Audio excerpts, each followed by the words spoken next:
Great. So our final session is in between you and a gin and tonic. So I will endeavour to scintillate your imagination and keep those taste buds distracted.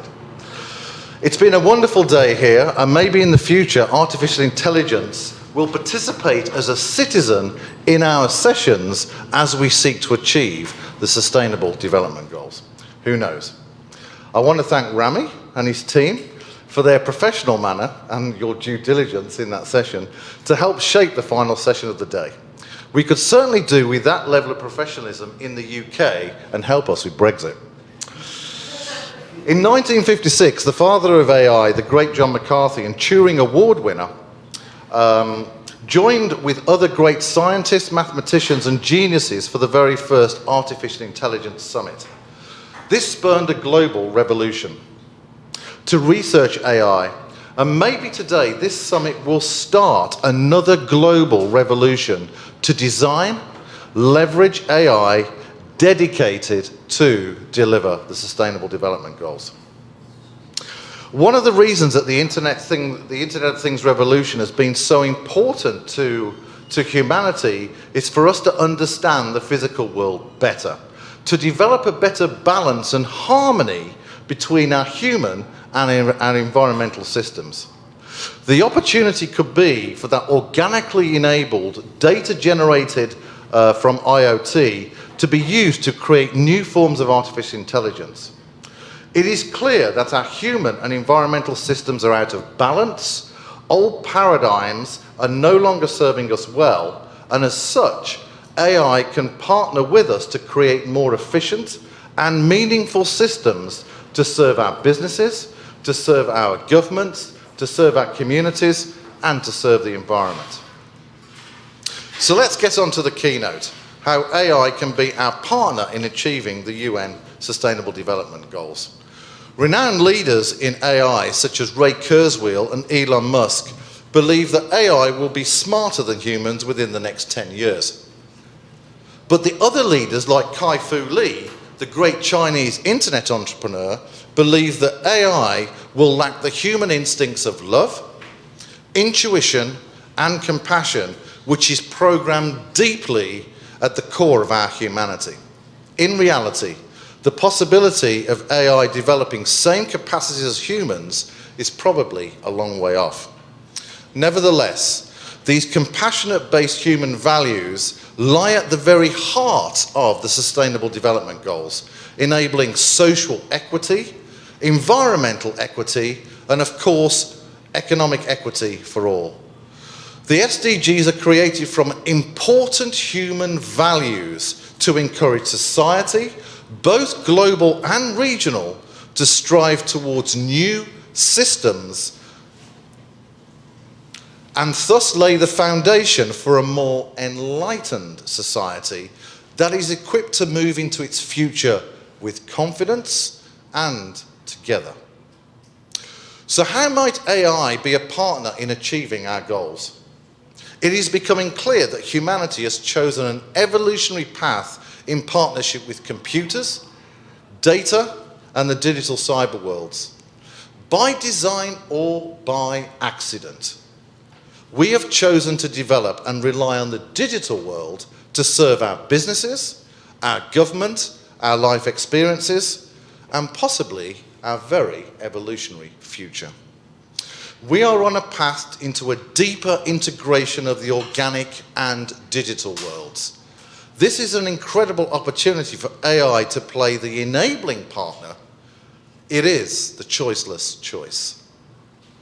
I was watching a BBC documentary over the weekend titled Human and the Machine. Is this the next phase of human evolution?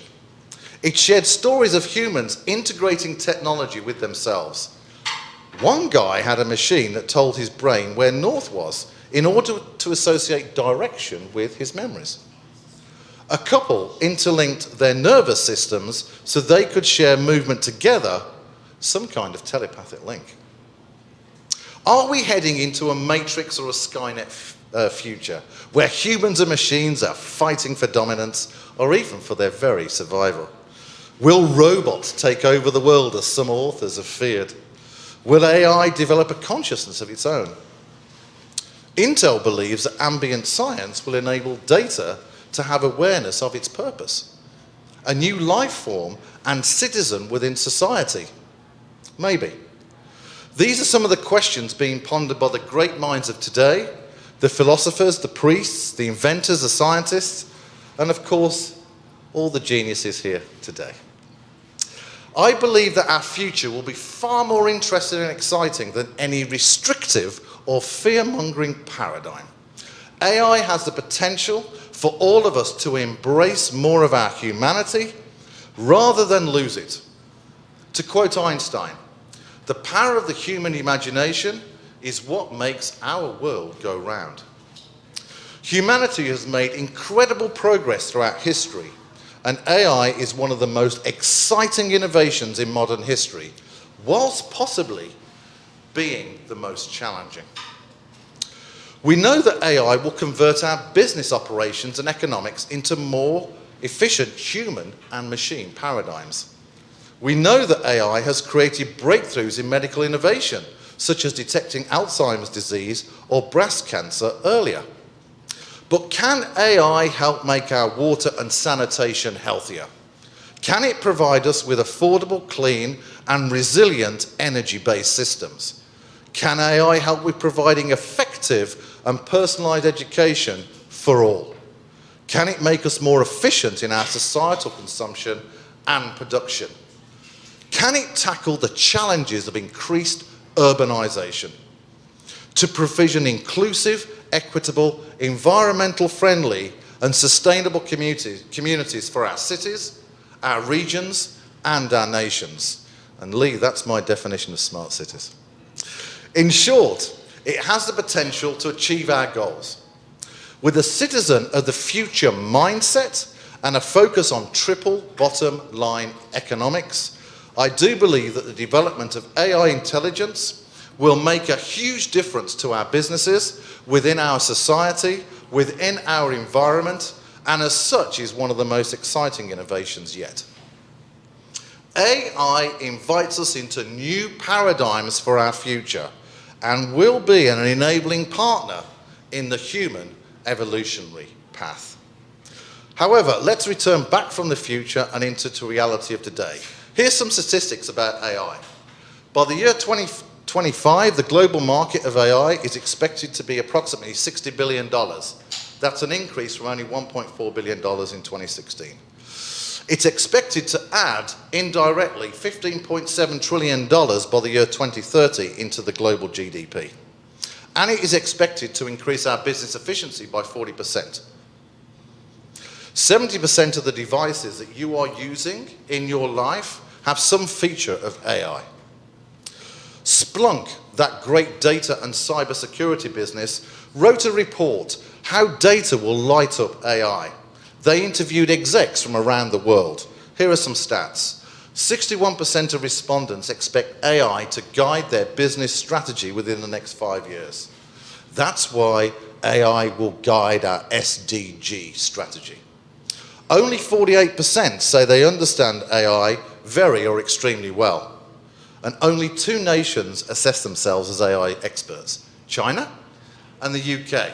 And if the UK said we're experts, we must be experts.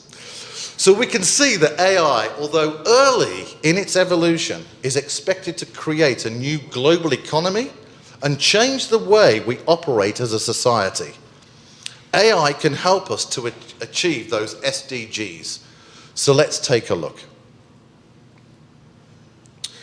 The Oxford Dictionary defines AI as the following. Can you all see that? Okay, great, thanks. As the theory of development of computer systems able to perform tasks normally requiring human intelligence, such as visual perception, speech recognition, decision making, and translation between languages. I'm just trying to get this to work. Hold on, there we are. All right, let's put that down. Or we could say the purpose of AI is to serve every person within our community, the result of which is that person is protected, supported, and able to thrive in their humanity. It makes sense to define the purpose and role that AI will play for each sustainable development goal. This will help focus on designing the appropriate AI for each challenge. There will be a huge opportunity for innovation and for cross-pollination of ideas and technologies. Generations to come are standing in the wings to judge us on how well we do. So let's embrace Aristotle's Nicomachean ethics and let's be brilliant. So where will AI be located in society? A good way to understand how AI will be located and integrated throughout our business and societal technology systems is using the human body as a reference. After all, this is the model we are using for the majority of AI innovations. The human body operates with distributed intelligence located throughout its physical form, creating a comprehensive experience. We respond to pain, we respond to hunger, we give keynotes, we ask hard questions, we process information and take intelligent action. AI is exactly the same. It will be located and integrated and will operate throughout our digital and ICT technology systems with the goal of supporting human life experiences within the physical world.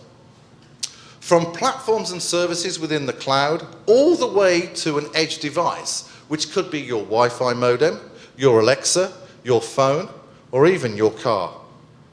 AI will be integrated vertically and horizontally across our ICT technology systems. We will see hybrid models, edge-only services. We will see AI work with other AIs, and even a super AI made up of many other AIs. So within each SDG, where might the DNA of AI partner with systems of today and systems of tomorrow? Is AI primarily located on the mobile phone in developing countries? Is it primarily located across the edge in developed countries? Can AI be developed to deliver all the sustainable development goals within entire cities or communities located within any region? Food for thought. Let's take a quick look at the international landscape for AI. The great Professor Stephen Hawking stated this: computers will overtake humans with AI within the next 100 years. When that happens, we need to make sure that computers, AI, have their goals aligned with ours. That seems like sensible advice. The international competition is fierce, with nations investing huge amounts of dollars in AI research, innovation, technology clusters, and into business. Canada has a national strategy led by Alan Bernstein at CFAR, where they've invested hundreds of millions of Canadian dollars into research and tech clusters in Toronto, Alberta, Montreal, and Vancouver. The UK and European Union is taking the lead, defining approaches and ethics of how AI is developed and used within society. Finland has a grand AI experiment to train its citizens on how to implement and use AI.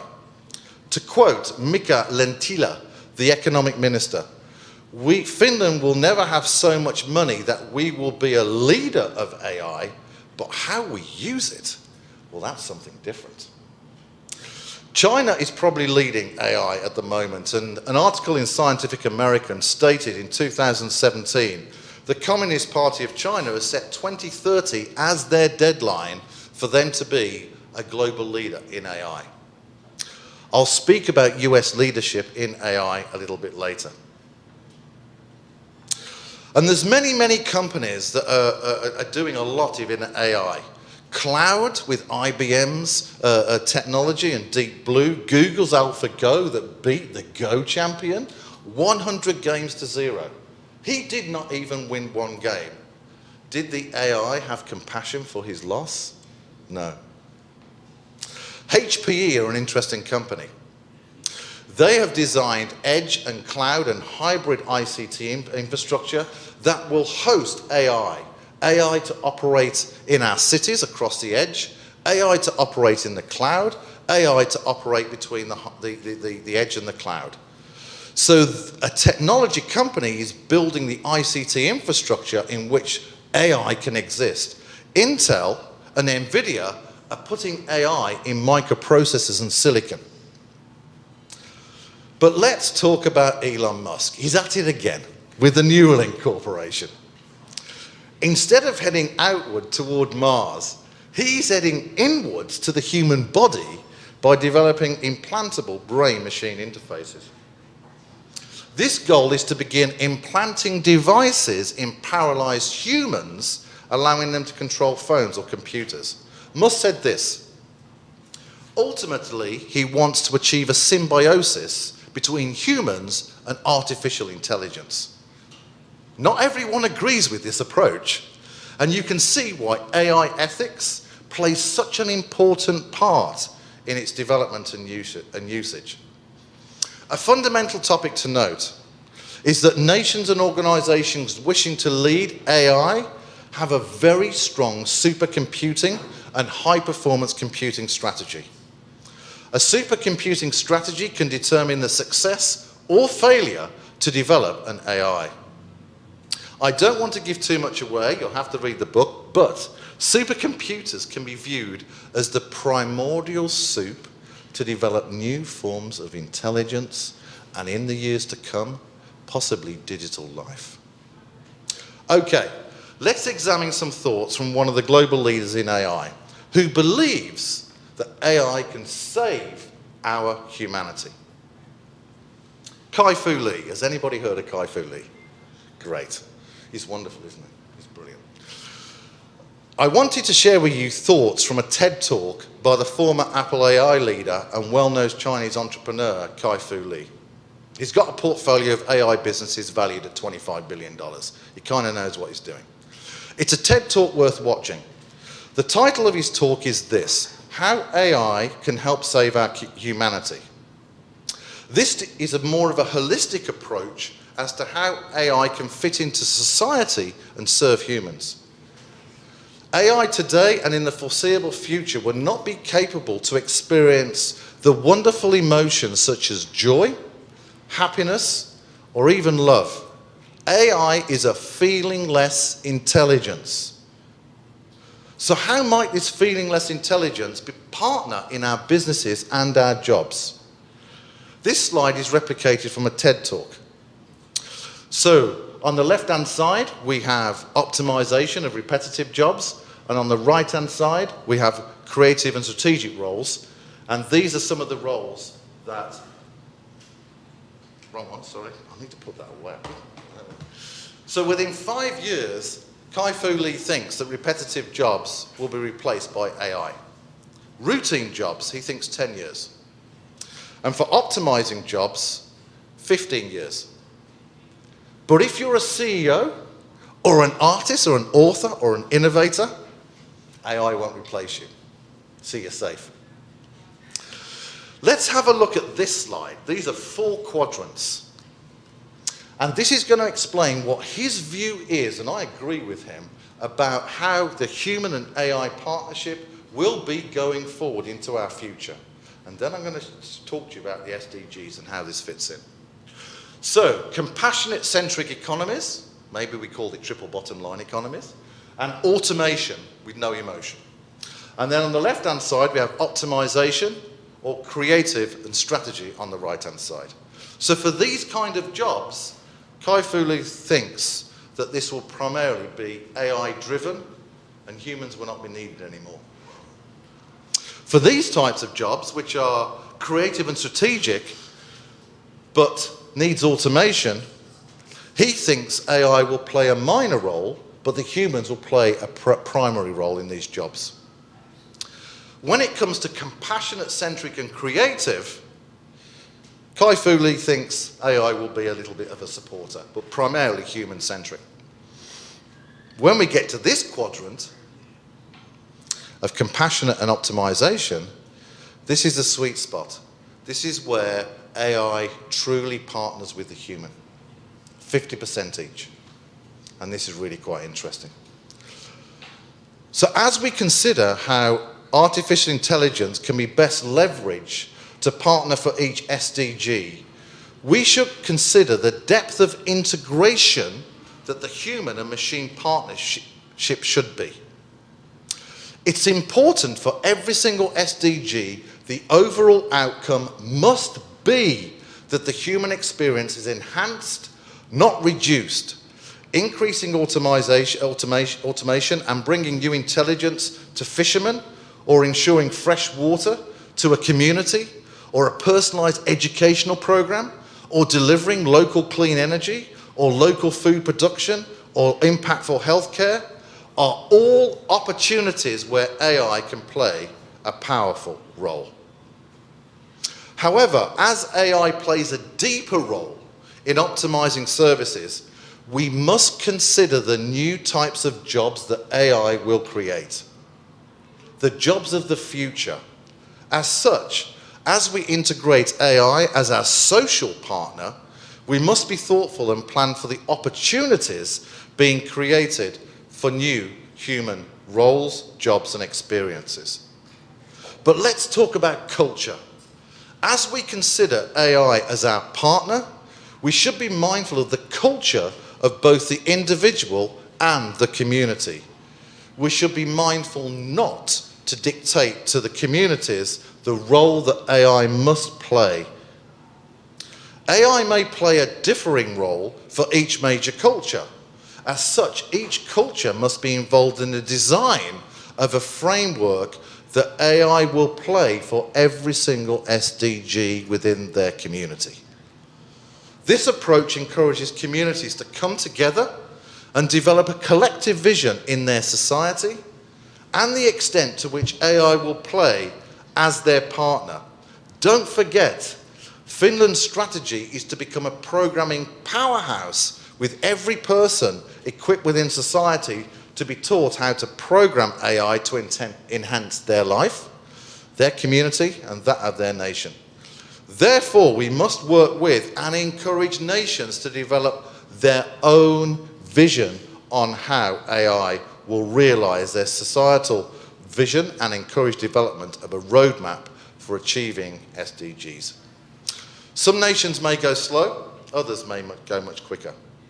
Before I make a few recommendations, it's important to be aware that there will be tremendous opportunities to cross-pollinate ideas, strategies, and AI technologies across the different SDGs. Collaboration and openness will be fundamental to our success and expedition of outcomes. I propose that we start to frame the purpose and role that AI can play in achieving the SDGs. From the edge to the cloud, the degree of automation, to bringing new intelligence to the human and environmental need and activity. After all, isn't that the question we're asking today? How can AI become an effective partner in co-creating a better future for all? So here are some recommendations. A global steering committee dedicated to AI and the SDGs. A global AI ambassador for every SDG. The time is right to lead the global conversation, provide leadership and launch a global movement to frame and develop an overall strategy that AI can play in achieving the SDGs. This is not an easy step, and we don't want to get down in politics and process. We need agility, budget, freedom of thought for the impact-focused thought leaders to be commissioned and work together to outline a preliminary strategy for AI and the SDGs. There will be an opportunity to create new intellectual property, and I am convinced, new forms of AI.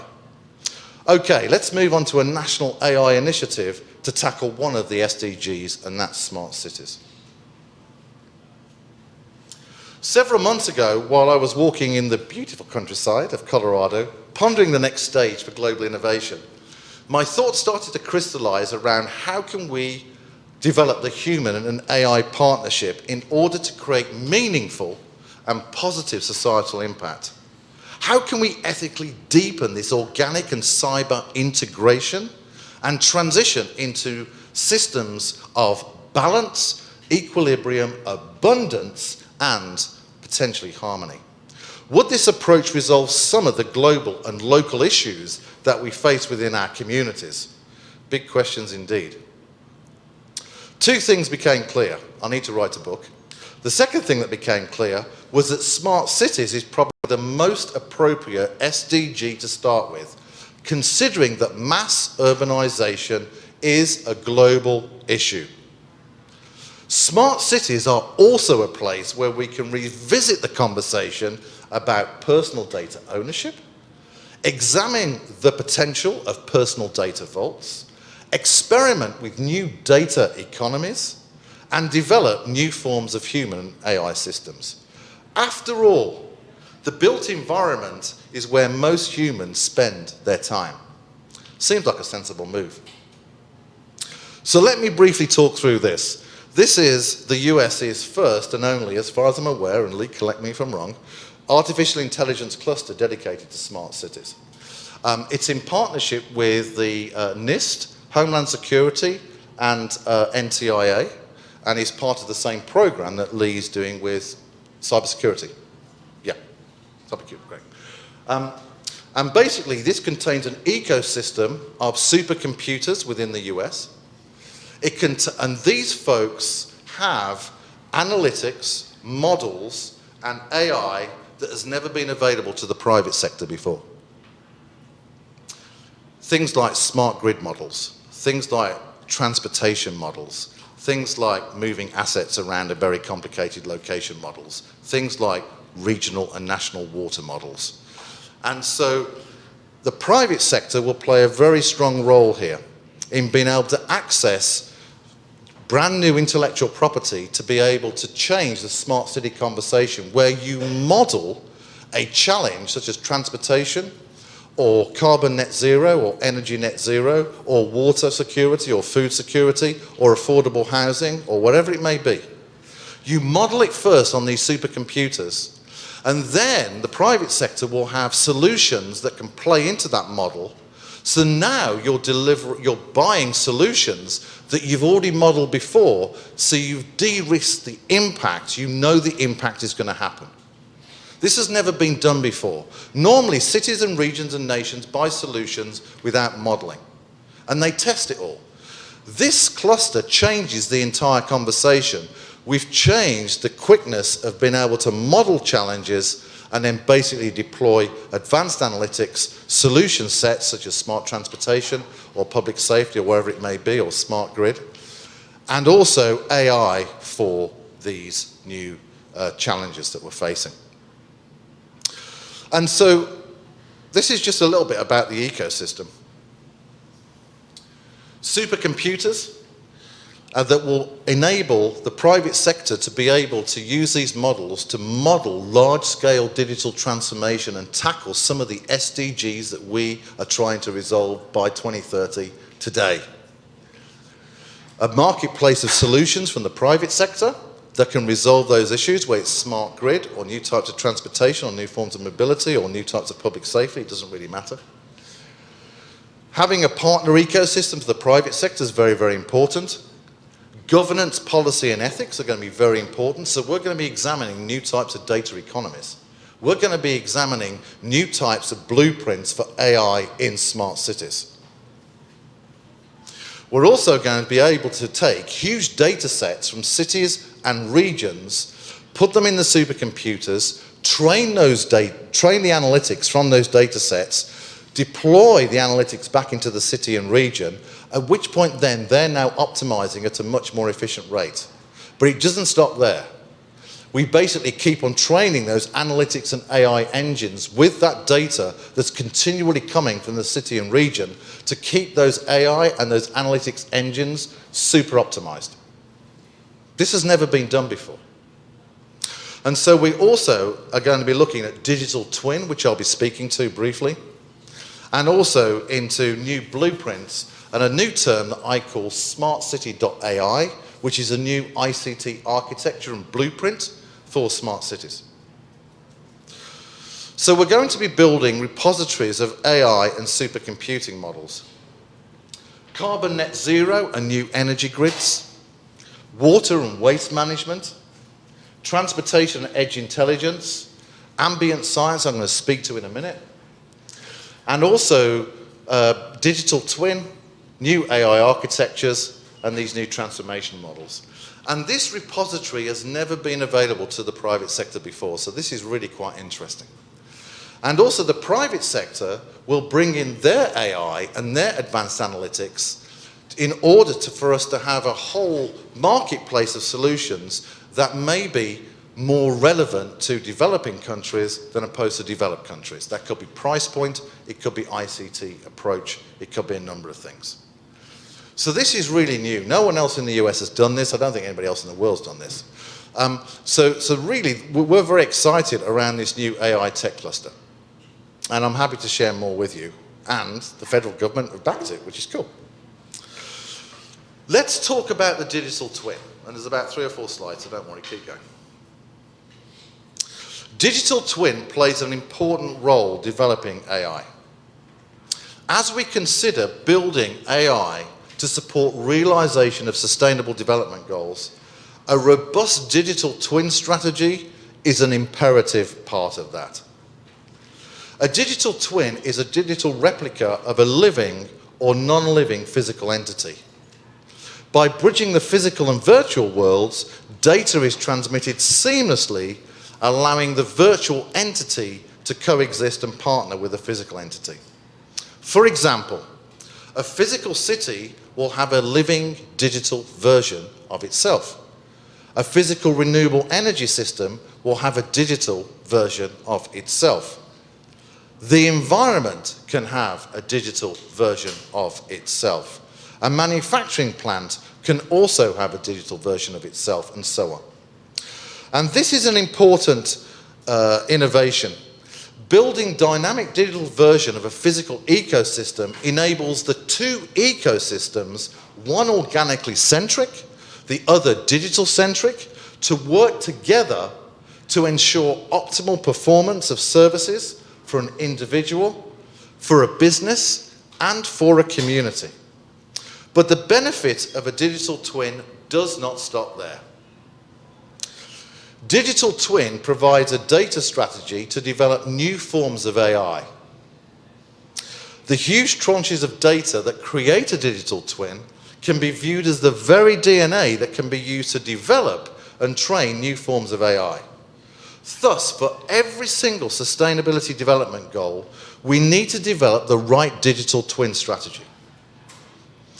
If we do, we can leverage that data to develop, train, and deploy AI throughout an ICT ecosystem where AI will act as an effective partner for that SDG.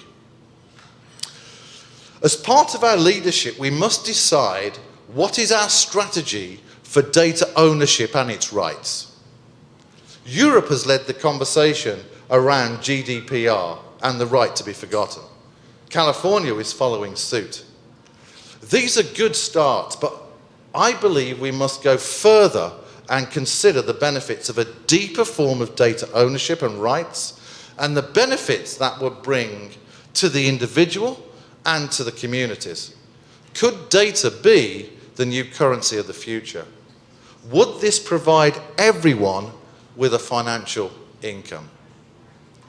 Data ownership and ethics is a global conversation, and we have the opportunity to lead. Vast lakes of data will be important for developing both a personal digital twin and also the SDG digital twins. Sorry about that. As we consider building artificial intelligence to support the realization of sustainability goals, this digital twin strategy is going to be fundamental.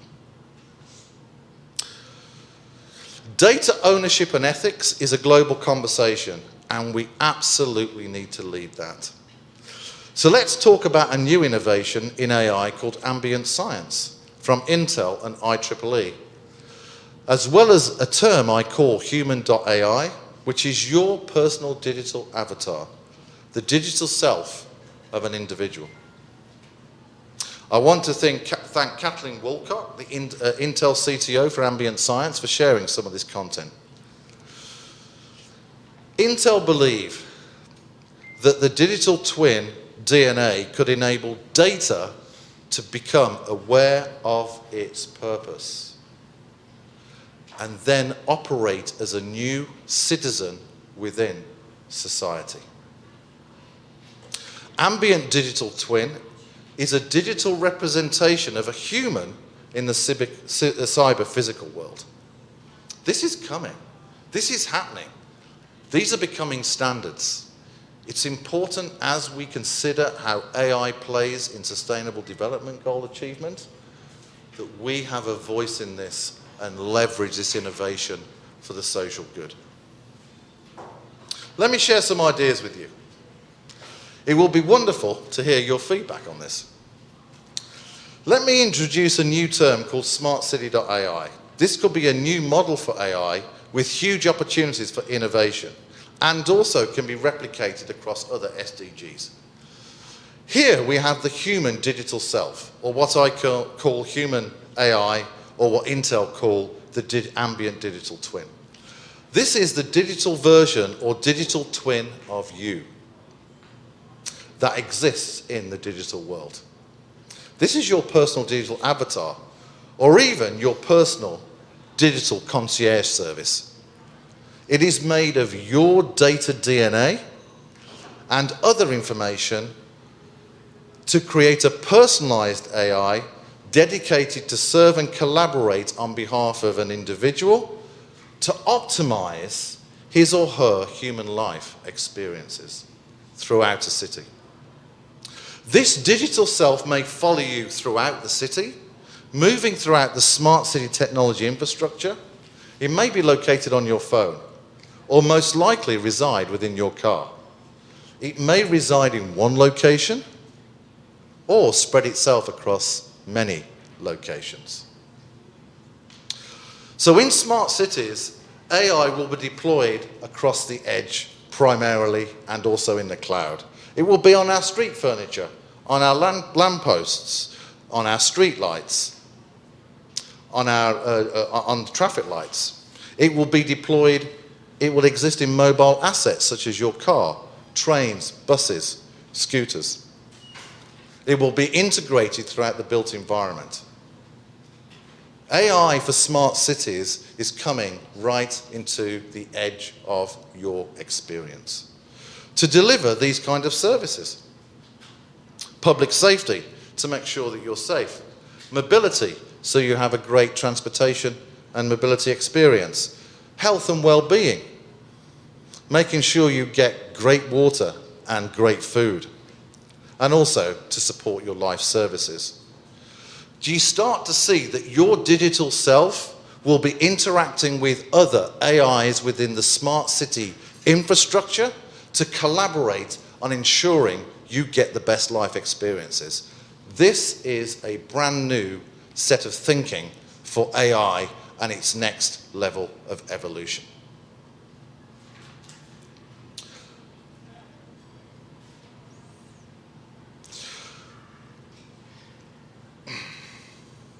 So smart city artificial intelligence deployed throughout the built environment will be collaborating with an individual's digital twin, their human AI, ambient digital twin or personal digital avatar. The overall outcome is that every citizen and each community within a city is securely and proactively supported by the digital world in order to deliver the best physical world experiences. So let me ask you a question. For every single sustainable development goal, can this be replicated? Will it look the same? These are things we need to consider. These innovations are happening. We need to consider how AI will play with the individual digital self of people in poverty, that don't have social equity, that basically need good affordable housing and great education. This is not a time to be faint-hearted. This is a time to be brave. Okay, to conclude, I wanted to share some recommendations with you. The current global and local challenges that we are all facing are encouraging us to create a meaningful future. So these are some of the recommendations. Artificial Intelligence Alliance for the SDGs. We should have a global alliance, we should have regional alliances, and we should have national alliances. It needs an AI SDG exec team, and it should have an AI champion per SDG. It's important that we research the AI landscape and identify the purpose and role that AI plays in each sustainability development goal. We need a startup mentality to develop AI frameworks for each SDG. Maybe we create certifications of AI in each SDG. We set the standard. We should invest in a living lab to be able to validate and test AIs for each SDG. And we absolutely need an SDG digital twin strategy, and also look at the personal digital avatar, or human.ai. So acting with a citizen of the future mindset, aligning in purpose with a strong collaboration ethos, dedicated to creating triple bottom line societies, we have the opportunity to steward into reality AI as an enabling partner to work with us, to achieve our goals, and create a thrilling future. Generations to come will be deeply thankful. Thank you very much.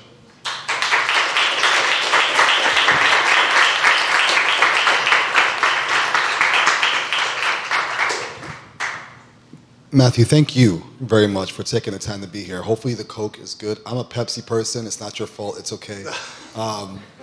We had another technical difficulty with getting the right drink, so apologies. Just want to give a little bit of time for questions. This was so engaging, but we do want to be respectful of time. I see you itching to ask. I can see it. We'll get you. I can see it. Please. So, I've used the information web and service of the web of life. And I've been doing that for about 25 years. And I'm really concerned that people are losing their skills to actually work with nature, to do something like grow a tomato. So to feed themselves, to take care of their communities. There's a real world. So where's the RL that goes with the AI? So I get all my inspiration from nature. So nature plays an important role. So Direct way, not information, because we have a lot of data about nature. But So- we're losing nature. We lost 3 billion birds, right? They just reported in the last 50 years, just in this country. Right, so I think that if nature is part of your DNA, which it sounds like it is, or for an individual, then your digital avatar will be mindful of that. And so will support you in maybe ordering great tomatoes to ensure you basically have great weather reports to ensure that the tomatoes are growing optimally. To talk about, to connect you into communities where you might want to share your tomatoes for those that can't afford fruit. Basically, the digital self will be programmed with an individual's DNA and kind of desire in terms of what thriving looks like for you. So it will be programmed to support you in that. Nature's important, I get it. But The human, I think many people my age who know that we came to a crossroads in around 1995, where IT versus what is, sort of the bedrock of sustainable development. And we took the road of let's go with IT. Let's have the boxes. Let's not make sure that the world is thriving for everybody. Yeah, so assume that tomatoes, they have certain benefits for certain bodily functions, right? So you could imagine that basically AI would steward and ensure that there's sufficient tomatoes being grown and delivered into communities in order to keep their health and well-being. And that's really quite complicated. It deals with all sorts of complicated stuff behind it. Yeah, but if you look at the carbon footprint, it's much easier. Should we take this offline? Okay. You had your hand, Ms. Crump, yes. You have the last question, unfortunately, and then we're going to allow folks to kind of have a little bit more offline conversations with you as well. Please. So, we humans are a little bit faulty, and we have like sometimes impressions, like think we like something or we say we like it, but then you actually like, like, yeah, I really want to grow tomatoes, or whatever it is. But back in your head, maybe eat the tomatoes and I didn't like them really, and just the things that say that you're hidden from yourself that you don't realize. Are those things going to help build your digital self? Are they going to be there? So, okay, so what you're actually, there's an interesting conversation we had downstairs around the development of intelligence, right? So we're a form of organic intelligence, and we have a natural creative mindset within us, right? It's programmed in our DNA to create. And so AI, silicon intelligence, which is what AI is a natural form of our creation. If you're talking about the unconscious, I think, or about biases, I think, or culture, I think, or consciousness, I really think is what you're really asking, then I think that is a very long way off. I think Elon will play with this, that's for sure. But wouldn't it be better to understand what holds us back in our unconscious if we knew what that was, so we could be better individuals? Maybe it will help us with that and our evolutionary path. Just an idea. I know I said no more questions. I'll give one more question. I'm going to pan the room. You are the very, very, very, very, because you have not asked a question all day, last question, and then we will close for tonight. So we talked a little bit earlier about the risk of AI, and one of them was mentioned too, is about job losses, and you pointed out through your graph. And you mentioned like some of the roles that we might be able to keep after we have more AI technology. Yeah. But do you foresee any new industries opening that would be an opportunity for people who lost their jobs? Because not everybody's going to be like this creative person or economist or CEO. Yeah, so that's a great question. Thank you very much. And I think responsible nations should be planning for the future and training children and retraining people into these new job sets. In terms of the new types of jobs, I think elderly healthcare and companionship is going to be something that, and Kai Fu Lee agrees with that, is that we're growing older, we're living longer, and we're growing, we'll be around here a lot more. So I think that elderly companionship and elderly care is something that's going to be, particularly, we can't keep people in hospitals, they have to be in home.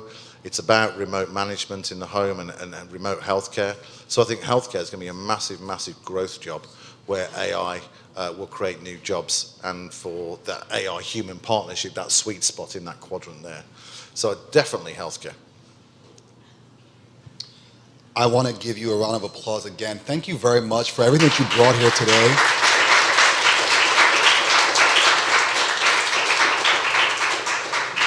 We will definitely be endeavoring to continue the conversation. I want to bring up the two folks who helped organize this panel to begin to please come up to the front.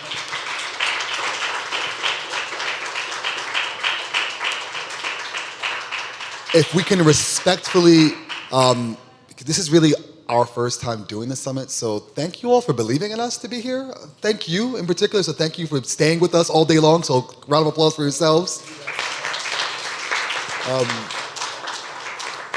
I'm tremendously proud to work with the two of you on this project, so thank the two of you for being here and really innovating this idea and creating the space and helping to establish this space, so thank you. Let's give these two gentlemen a round of applause. Special, special, special shout out to the Internet Society, so that those who are not able to be here, thank you very much for live streaming this discussion. Again, we want to continue the conversation. Scandinavia House, like, round of applause for these folks here. I don't know if I don't know if Victoria has AI in her brain, but like she like anticipated almost every need that we've needed before I asked the question. So I know Victoria isn't here, but I want to honor and thank Victoria for really, really, really helping to set this place up, to keep it going, for anticipating every need we could have had. They've graciously hosted us, so I want to thank them, really, really thank and appreciate them. One more round of applause for the Scandinavia House. The volunteers who really like at the last second grab more coffee, meet people, sign people in, let people in for free who we should have probably paid. Like all those kinds of things, like really thank them for taking the time to be here. So please thank you. And saving the last panel. In the last few minutes that we have with you all, I think, and I know each of us are going to take a chance to kind of reflect a little bit and give thanks as well, but I think it just would be apropos if each of us give a chance to reflect on the day in any way that we feel that can add to the conversation. Again, we're trying to create a space. This space we think is unique. We think this space is important. We think this space is new. And we want you to be a part of that space. This is not the last time we plan to see you. Truly, we are interested in maintaining the relationships with and amongst each other because we have a significant agenda ahead of us. I mean, I said earlier, the planet isn't going anywhere. There will not be a destruction where the planet is going to, disappear. The reality is that we may not be able to survive on this planet. Better yet, we may not be able to thrive in the ways that we should as a species. And we have to be cognizant of the fact that we have an opportunity ahead of us. There's a lot of risks, and we talked about them. There's a lot of threats, and we definitely talked about those. But there's a lot of opportunity ahead of us. And so take the time, please, both Ahmed and Rami, to invite everyone to continue in any way that you feel appropriate. I'm going to let Ahmed go first, and then I'll let you go because you are the kind of founder of this baby, so you have been able to birth it, and I want you to get the chance to have the last words on it. All right. Following in Yusuf's words, I do want to just start by thanking every one of you guys for coming, thanking all of our speakers for coming. This is basically us trying to magnetize the right people and let the magic happen because we've put the right ingredients on the table. And I think we've made something good today. A lot of people have already come to me giving me feedback on what they liked. But just as importantly, I enjoy criticism. I think that's where growth happens. I want you guys to give me feedback. I will give my number out to anyone who asks for it. I'll give my email out to anyone who asks for it. Like Yusuf said, this isn't the last time we want to bring together these types of minds with this kind of large of a group to bring together these kinds of issues. We want to make a meaningful space where AI and the SDGs can be addressed together concurrently, and we can work on solving the world's most complex problems because we have the right people in the room. I want recommendations for events. I want recommendations for what you guys think we could do better. I want recommendations for what strategic partnerships you think we could invest in, whether your organization or your friends or someone you think would benefit from literally just being in this space or a similar space, whether in a few months, whether next year around this time. I welcome every single one of you to come up to me. I'll be around. Just feel free to give me your contact info. I'll give you mine, and we'll be in touch. And honestly, in closing, thank you again for coming, and thank you for making today possible. Yusuf, Ahmed, thank you guys. I have a long list of folks to thank as well, but today would not have been possible were it not for two of the best friends that I have and two of the best coworkers, colleagues, comrades, and allies that I have in pretty much any project that I've been fortunate to be a part of. So I'd like to ask you guys to join me in giving a heartfelt thank you to Yusuf and Ahmed.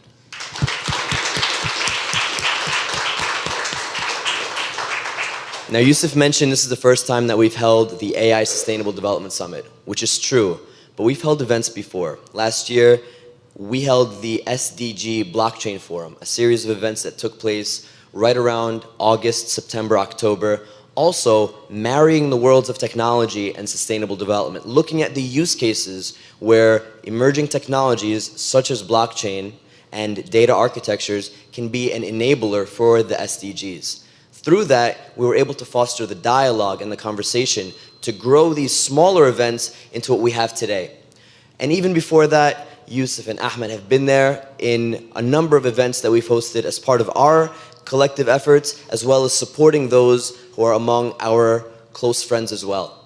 So things like this don't happen overnight, and humble and small as this conference is, I think it was among the more intimate UN Week conferences or Global Goals Week conferences that I've been a part of, yet I found it the most engaging and fulfilling among perhaps all of the conferences that I've been a part of during this UN Week.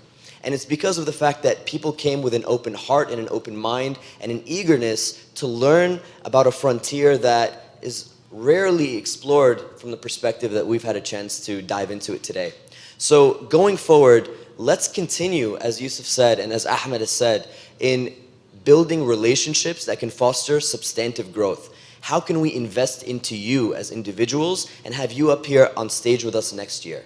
How can we invest into your organizations? How can we invest into the work that you're doing? Because ultimately, this is a platform that we're creating not only to invite speakers to join us and to share their remarks, but we want to take away meaningful lessons that can integrate into the work that we're doing so that we have something to show for it. We have economic, sustainable growth and development. I'd also like to thank our volunteers who came from as far as Syracuse, New Jersey, right? Let's give a round of applause for everybody who behind the scenes made this work. I'd also like to thank by name Max, who's standing in that back corner. He's been one of our volunteers and our intern at the AI Sustainable Development Group, and he's also looking for a job. So he is one of the best qualified people I have ever worked with, who brings so much rigor and insight to the table. He's a remarkable asset to our team, and I'll get mad at you for hiring him away from me, but I would wish him the best regardless. I'd like to thank Dr. Lee McKnight particularly. What an astounding friend, colleague, mentor. What a remarkable human being that we've had a chance to work with. It is by the blessing of his work with Yusuf that we've had the opportunity to welcome him today. So Dr. Lee, thank you for all of the support that you've lent institutionally and as a friend. We look forward to supporting your work and building greater relationships with you going forward. To everyone who's come from near and far, to our partners who've hosted us here in the Scandinavia House on what was quite frankly a short moment's notice, to the Internet Society for recording today's conversation and sharing it with the world, to the partners from AWS, to DataCamp who've supported us and made this possible, to Global Goals Week and the UN Foundation and the UNDP for creating an ecosystem where every person can put together an independent event fostered by a community of people that are passionate about the Sustainable Development Goals and have a unique angle to contribute to the conversation. To Climate Week NYC, which is a coalition that's part of a nonprofit movement to raise awareness for how people, civil society, and businesses can contribute to climate action and climate awareness. We want to thank the coalitions that bring people together for UN Week and throughout the year. We are a product. We are a group of individuals that are standing truly on the shoulders of giants. And it's only with our continuous contributions to this movement of raising awareness for sustainable development and contributing in the ways that we can individually and as a team that things like this come together. Thank you all for coming today. This is going to be the first of many AI Sustainable Development Summits to come, and we will see you next year and sooner than that. Thank you all.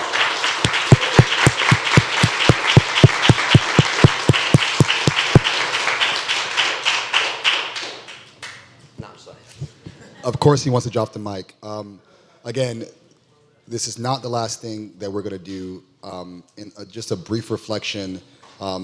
We have a unique, tremendous responsibility ahead of us. It's not just about investing in this group or our group investing in your work. It's about us working collaboratively to envision and create the future that we want. Really, the SDGs and the 2030 Agenda emerges out of a conversation and an aspiration for the future that we want. So we are all to take part in that future. Thank you. Have a great evening. Take some food, take some donuts, take some water, take some pans. Don't take their utensils because that's theirs. But please, have a great night, and thank you again for supporting us.